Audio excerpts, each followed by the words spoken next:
Hi everybody, this is Kat from Fowl Fortress Farm. Yesterday we harvested our chickens and I reserved several pieces parts that people don't normally use for some good use in the kitchen. I'd like to show you today how to clean, prepare, and cook a gizzard. Here we have a gizzard. And if you remember, gizzards are effectively a chicken's stomach. They're a muscle, and when a chicken eats grit or small stones as they're foraging, it goes down into the gizzard and the muscle uses those stones to help grind up the food that the chicken eats. So then it goes through the digestive tract and the chicken can get the nutrients. One of the first things I do with gizzards is I put them right into the refrigerator. Don't work with a gizzard that's fresh from the chicken. It's going to be a pain. So go ahead and refrigerate these overnight. You can probably even leave them alone for maybe 3 nights if you want to in the refrigerator. Let's take a look at this gizzard. It's basically circular, but it's a flattened circle. And if you notice, there's some, well, for lack of a better word, tendons, it's probably more like silver skin, on either side of the gizzard. You're going to be wanting to trim these tendons or the silver skin off, and I'll show that to you in just a little while. But first what we're going to do is we're going to get the interior sac that's filled with vegetation and grit out. What you're going to want to do is come on one of the sides of the gizzard with your sharp knife. Go ahead and cut into this. It is a muscle, and it's kind of a teardrop shaped muscle that kind of goes like this. And you're going to cut down a little bit until you see a white membrane. Hang on one second, I'll get to it and then I'll go over to the other camera. Alright, there we go. There's the white membrane, and as you can see, I've sliced just a little bit of it out. And you can see the kind of greenish interior sac. Try not to puncture that, because then you can then you'll have grit and stuff all over the place. Alright, but now I see that tear, and it's going to keep tearing. So let me go over and pull that apart. And you see how easy it can come out. Now I normally do this over the kitchen sink, but I have a bowl right underneath this because you don't want any of this to go down into your drain, especially if you have an incinerator kitchen disposal, because the little stones in here won't be good for it. Okay? Then you can rinse this off a little bit if you like, if it's got a little bit of grass on it, and we'll get to trimming that up in just a moment. But let me go ahead and show you again with another gizzard. Again, I'm going to go ahead and take off the excess fat because it makes it a little difficult to handle.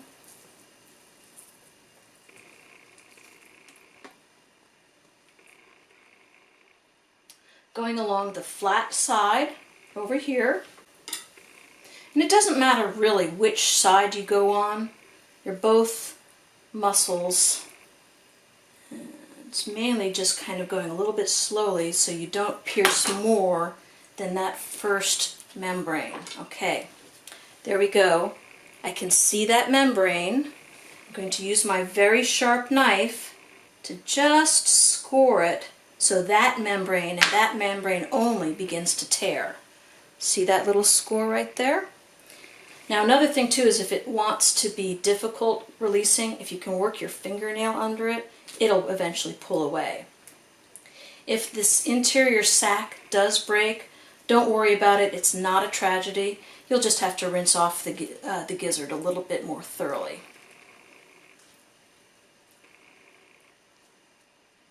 And as you see, this one is tearing just a little bit.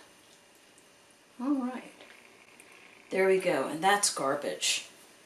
Alright, so these are cleaned gizzards, and now I'm going to need to prepare them for cooking.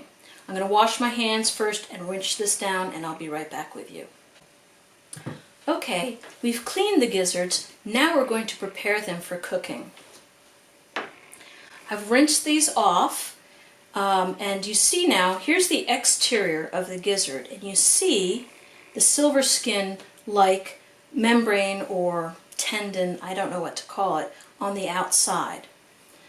This muscle is whole, and this muscle has been cut in half.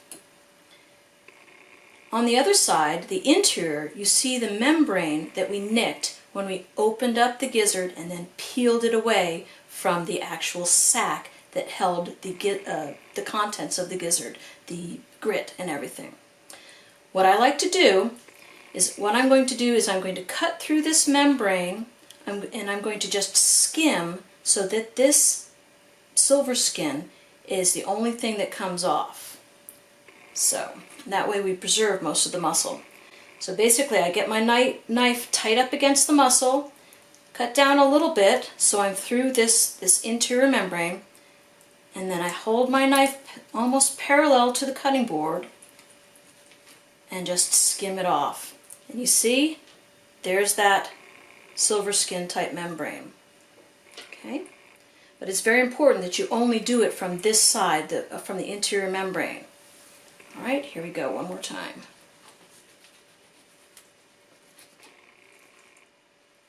Okay. Now this one, although it's got a lot of fat, which I normally like, I'm going to just clean it up a little bit. Just a little bit. And now I'm going to slice it in half so I have bite-sized pieces. Now what I want you to do is I want you to listen closely, and I hope it comes through. Listen while I cut this. It almost sounds like cutting an apple open. Don't worry about it, it is very normal for this muscle, but I just wanted you to hear it, I hope, because it's an interesting sound. That goes in the save. And now again we do the sides. Oh, that was a good one.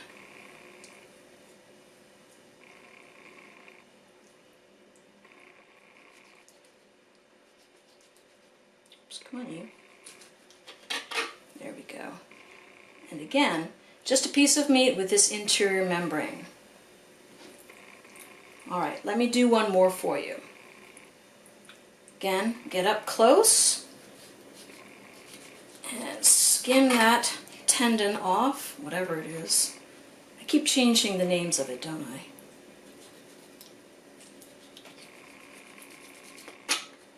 Okay. This came pretty clean, but I'm going to trim just a little bit. No, that's actually good. Cut it in half. Bite-sized pieces.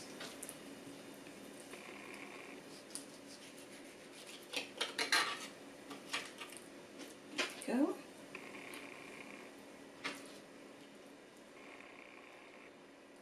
Again, remember to do it from this membrane side so that you can get that silver skin off.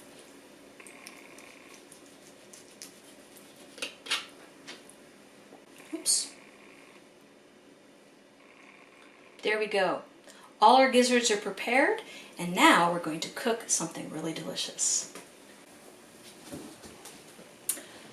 Okay, so we have cleaned and prepared the gizzards. Now it's time to cook them. This is my recipe for curried gizzard stew, I guess you could say. And it's very simple, and it's a great way to make the gizzards very tender and very delicious. I use my Instant Pot, but you can also use a regular pressure cooker, or if you don't have an Instant Pot or a pressure cooker, just remember to cook it very low and very slow on your stovetop or even in your oven. Basically, what you'd want to be doing instead, if you're not using a pressure cooker of some sort, you're thinking a braise. So, here I have my chicken gizzards right here, and this is probably about, 2, maybe 3 pounds worth of cleaned chicken gizzards, and they're all cut into bite-sized pieces. I also have 2 cups of chopped onions, probably about 1/3 of a cup of chopped garlic. Now, you need to remember, I'm the type of person who loves garlic. And for me, when I see a recipe that says 1 clove of garlic or 2 cloves of garlic, I always think immediately, oh, I have to at least triple that. So you need to remember, make sure that you choose the amount of garlic that makes you happy. I also have some grated ginger.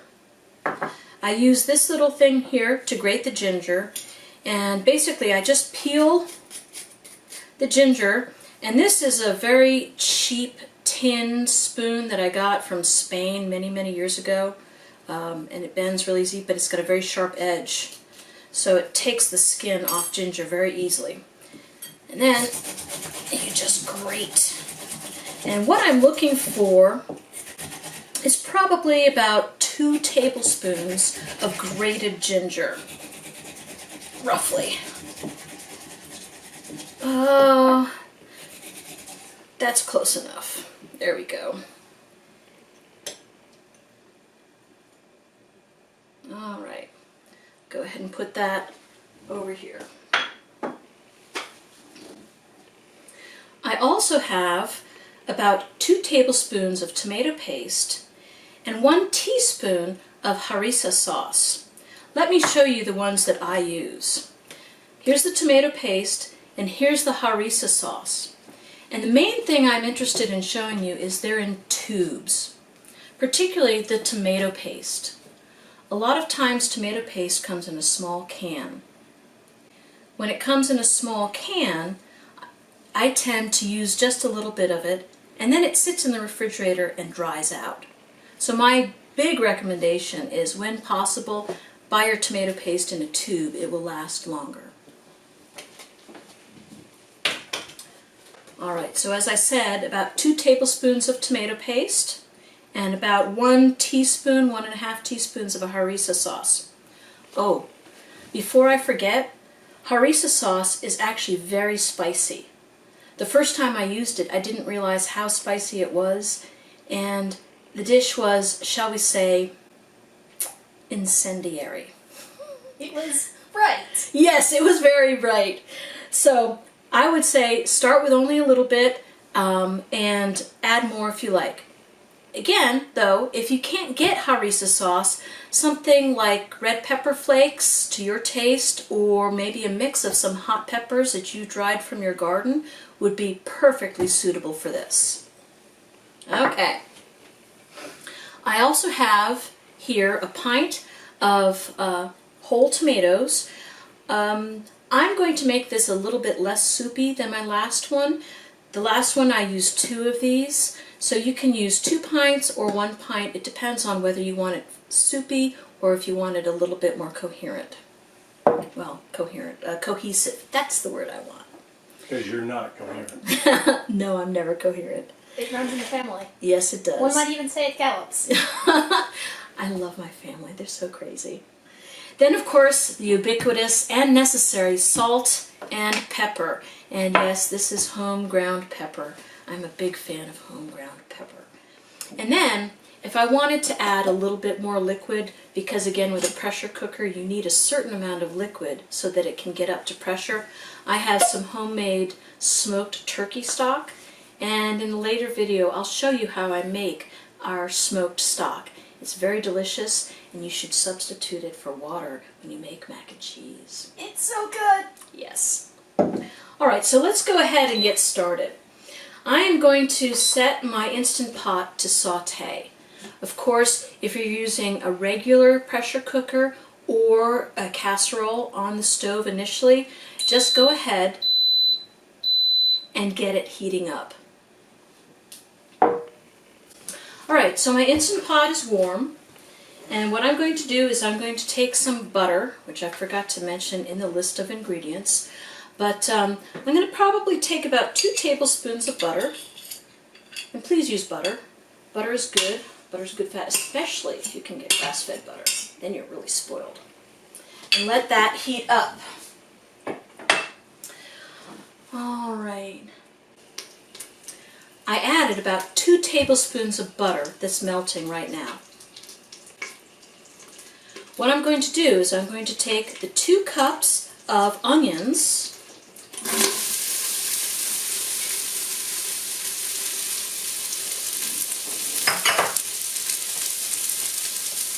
the garlic. And again, I put a lot of garlic in. Make sure that you adjust to your tastes. But for me, the spicier this dish is, the better.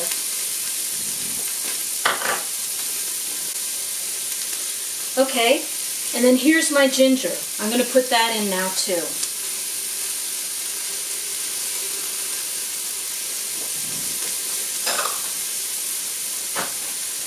All right, I need to get a spoon.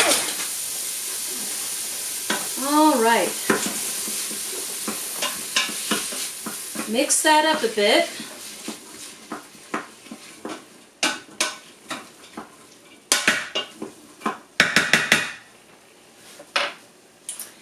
And then I'm going to want to season with my salt and pepper. Oh, I'd say maybe about a teaspoon, a little bit over a teaspoon. Say a rounded teaspoon. Pepper, well, you know I like it hot. Let's do a teaspoon and a half of pepper. Stir that up again.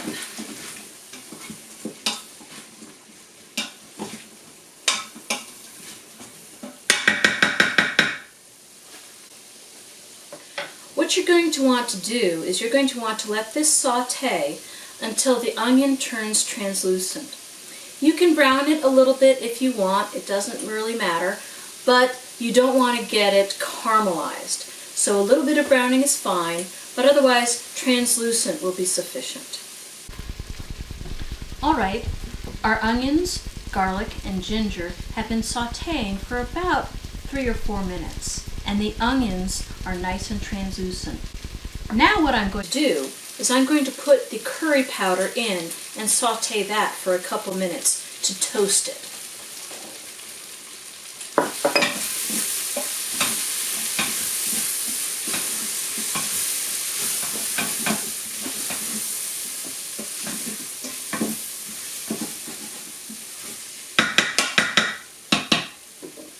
Now again, all these principles are the same up to almost, well actually past this point, whether you use a pressure cooker or a casserole that you're going to use as a braise. It smells delicious.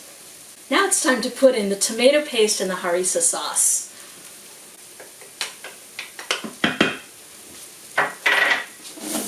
Stir that up a bit.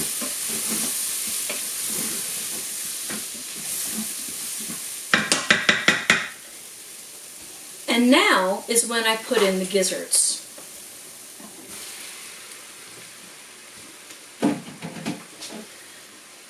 What you're going to want to do is stir the gizzards into the onion, tomato, spice mixture and get them very well coated.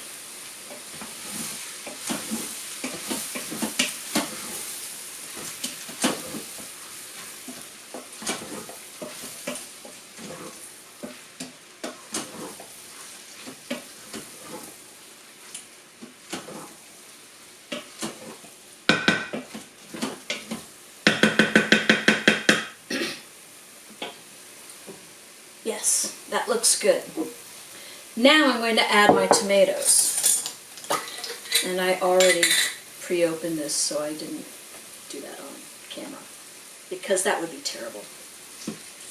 And you can either leave them whole when you put them in, or you can crush them as you go.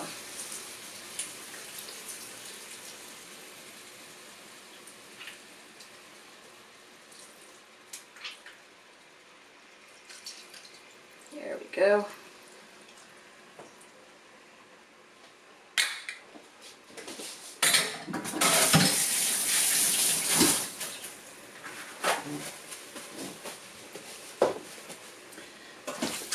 Mixing that up.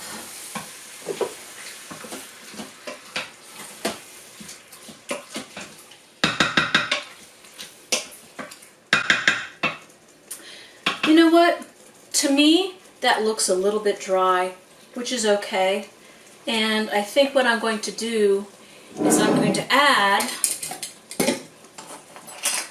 about a cup of my smoked turkey stock. And if you didn't have smoked turkey stock? Well, if you didn't have smoked turkey stock, you could use just, regular turkey or chicken stock. You could probably even use beef stock, although that might be a bit of a stretch.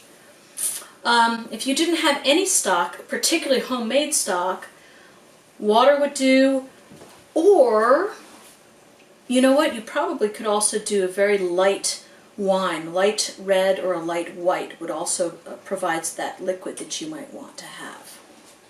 All right, stir that up one last time.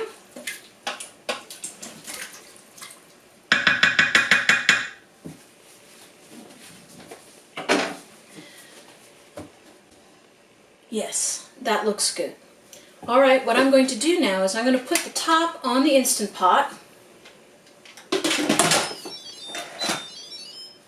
I'm going to make sure that it's set to sealing. And then I'm going to turn off the saute, push the button that says manual, and I did these gizzards last time at 40 minutes under pressure cooking, and it worked out beautifully.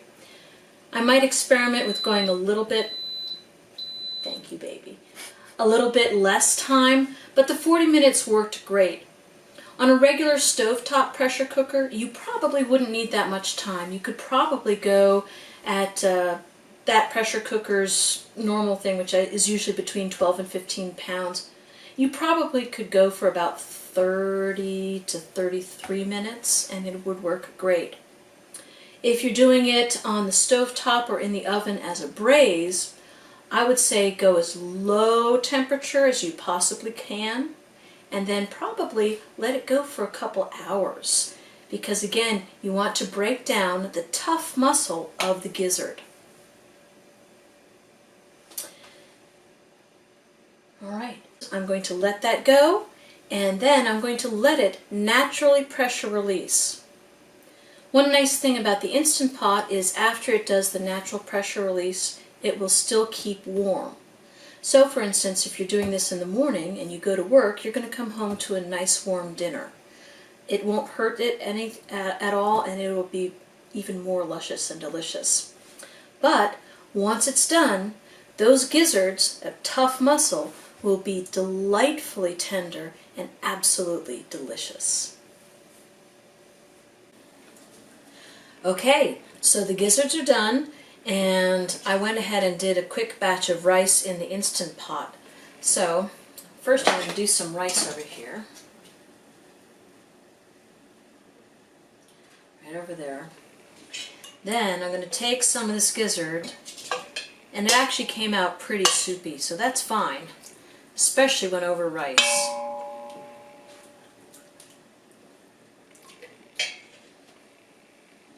There we go. Let me take out one of the pieces of gizzard though and show you just how tender it is. Here we go. Fork tender. And believe me, it's a mouthful of lusciousness. Anyway, thanks for watching the video. I hope you make the recipe and use this meat that a lot of people don't. It really is delicious, and you will enjoy it, I'm sure. Have a good day. And when the cooking is done, the kitchen is clean.